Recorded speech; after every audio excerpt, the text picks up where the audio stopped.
Hello दोस्तों, अरस्तु विज्ञान के इस प्लेटफॉर्म पे आप सभी का स्वागत है। मैं अभिषेक कुमार राय अरस्तु विज्ञान के प्लेटफॉर्म पे आप सभी का स्वागत करता हूँ। हम लोग यूजीसी इन्वायरमेंटल साइंस का लेक्चर देख रहे हैं। हम लोगों ने यूनिट 1, यूनिट 8 को कंप्लीट कर दिया है। यूनिट 10 भी लगभग कंप्लीट है। हम लोग अभी यूनिट 3 का topic universal flow of model देख रहे हैं। हम लोग एनर्जी फ्लो देखा पिछले लेक्चर में कि कैसे सिंगल और डबल चैनल फ्लो करता है।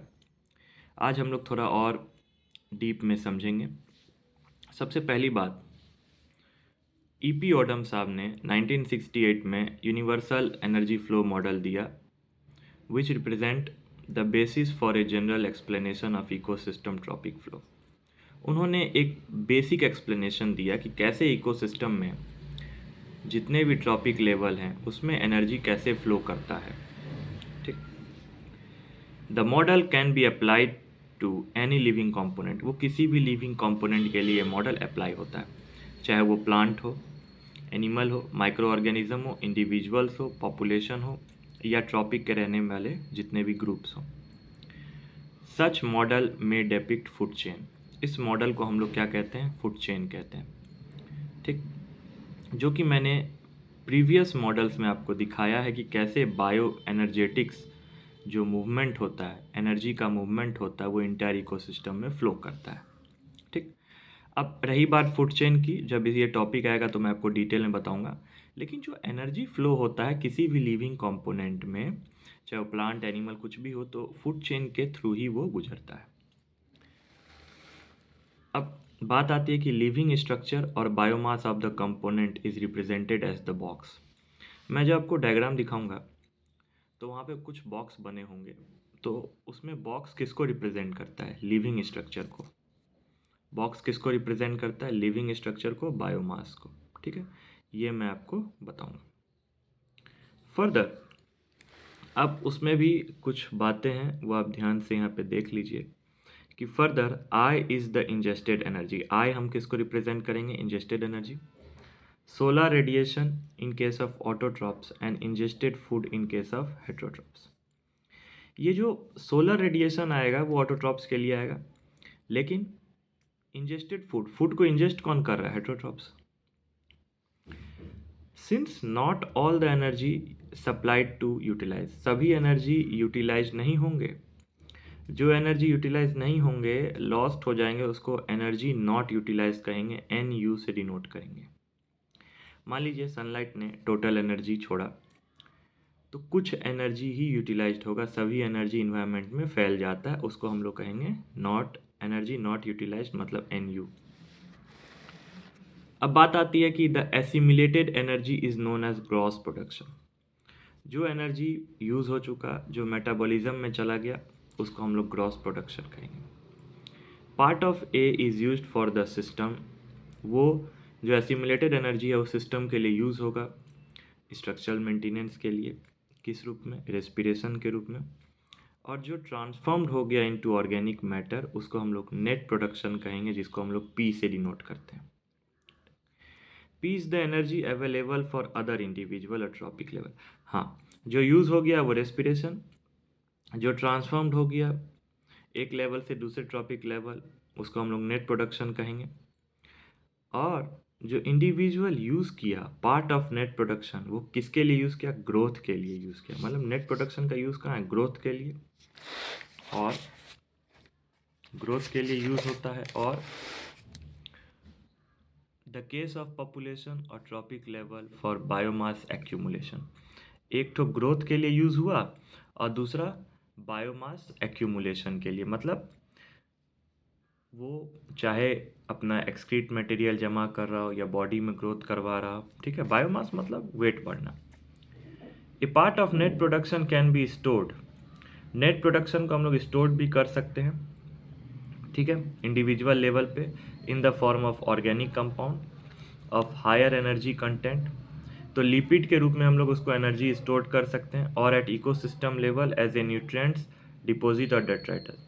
यदि हम हायर एनर्जेटिक कंटेंट यूज़ करते हैं तो लिपिड होता है, लेकिन इकोसिस्टम पे हम उसको न्यूट्रिएंट के रूप में डिपॉजिट कर सकते हैं।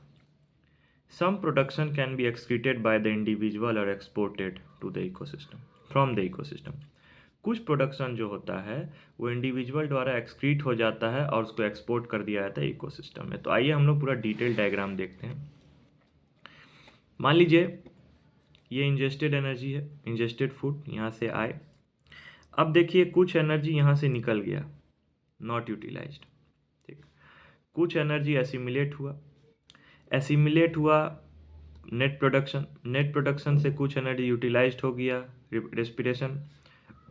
नेट प्रोडक्शन से कुछ एनर्जी ग्रोथ के लिए गया, लेकिन उसमें से कुछ बायोमास प्रोडक्शन के लिए चला गया। ग्रोथ से कुछ एक्सक्रीट में निकल गया, बायोमास के द्वारा एक्सक्रीट में निकल गया। ग्रोथ से कुछ एनर्जी स्टोर्ड हो गया, फिर से वापस चला गया।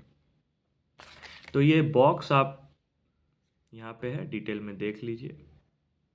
ये बॉक्स बहुत ही इंपॉर्टेंट है। अब कहा जाता है कि यूनिवर्सल एनर्जी फ्लो जो होता है can be used in 2 ways. पहला कि model represent a species population in which case the appropriate energy input and link with other species would be shown as a conventional species oriented food web or diagram। देखिए ये जो model आपको दिखाई दे रहा है spaces population में, जिसमें energy का इनपुट होता है और वो लिंक बना के रखता है दूसरे स्पेसिस के साथ, और ये एक प्रकार का फूड वेब और डायग्राम जैसा आपको दिखता है। ठीक है, ये एक डायग्राम जैसा दिखता है। जब हम लोग फूड वेब पढ़ेंगे तो उसमें मैं आपको डिटेल में बताऊंगा। अब होता क्या, एक discrete energy level in which case the biomass and energy channel represent all part of many population supported by the same energy source. एक हिस्सा तो आपको डायग्राम जैसा दिख रहा है, दूसरा ऐसा दिख रहा है आपको चैनल, कि किस चैनल में एनर्जी फ्लो हो रहा है।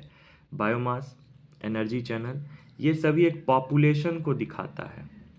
ठीक है, जो ये एनर्जी सोर्स को सपोर्ट कर रहा है, मतलब एनर्जी सोर्स को ले रहा है। और डिटेल में मैं आपको बताता हूँ। देखिए लिंडमैन साहब के थ्योरी के हिसाब से मैंने आपको बताया था कि ये एक ट्रॉपिक लेवल हुआ, ये दूसरा ट्रॉपिक लेवल हुआ। जब एनर्जी फ्लो हो रहा है, देखिए ये एनर्जी फ्लो हो रहा है, कुछ एनर्जी नॉट यूटिलाइज्ड हो रहा है, बाहर की तरफ निकल जा रहा है। जो यूटिलाइज्ड हो रहा है वो दूसरे ट्रॉपिक लेवल में पहुंच रहा है। लेकिन जब एक ट्रॉपिक लेवल से दूसरे ट्रॉपिक लेवल की तरफ पहुंचता है तो एनर्जी कम होते चला जाता है, इसलिए ट्रॉपिक लेवल का स्ट्रक्चर यहाँ पे छोटा है। ट्रॉपिक लेवल का स्ट्रक्चर यहाँ पे छोटा है, आपको दिख रहा है। स्क्रीन पे कुछ प्रॉब्लम था इसलिए मैंने वहाँ साफ किया, कोई बात नहीं। ठीक है, तो लिंडमैन साहब के थ्योरी के हिसाब से कि 10% एनर्जी ही एक ट्रॉपिक लेवल से दूसरे ट्रॉपिक लेवल में पहुंचता है। ठीक, अब large animal requires more maintenance energy.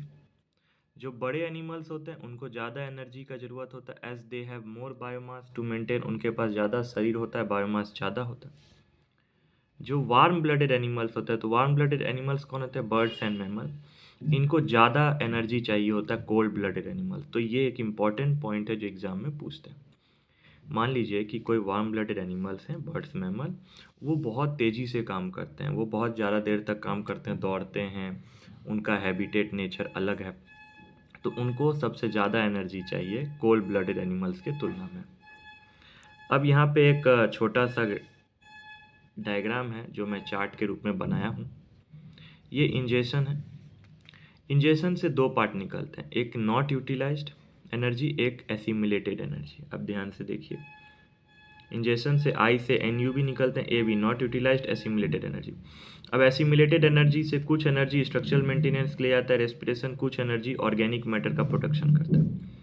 जो ऑर्गेनिक मैटर का प्रोडक्शन करता है वो इस चार रूप में एक्यूमुलेट होता है, stored, growth, biomass accumulation, excretion. तो इस चार्ट को याद रखना है।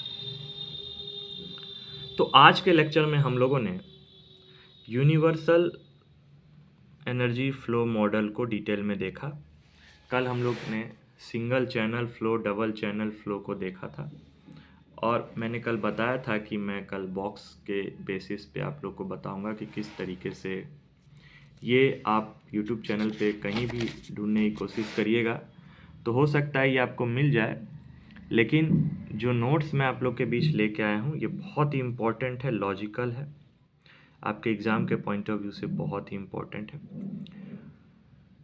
आप यदि एकेडमिक एग्ज़ाम की तैयारी कर रहे हैं एनवायरमेंटल साइंस को लेके, तो ये नोट्स वहाँ पे भी आपके लिए बहुत हेल्पफुल है। और यूनिट 3 में मैं अब रेगुलर आगे बढ़ते चला जाऊँगा, ठीक है। साथ में मैं यूनिट 2 भी कराऊँगा आपको। तो आप वीडियो को लाइक करें, शेयर करें, सब्सक्राइब करें। Thank you.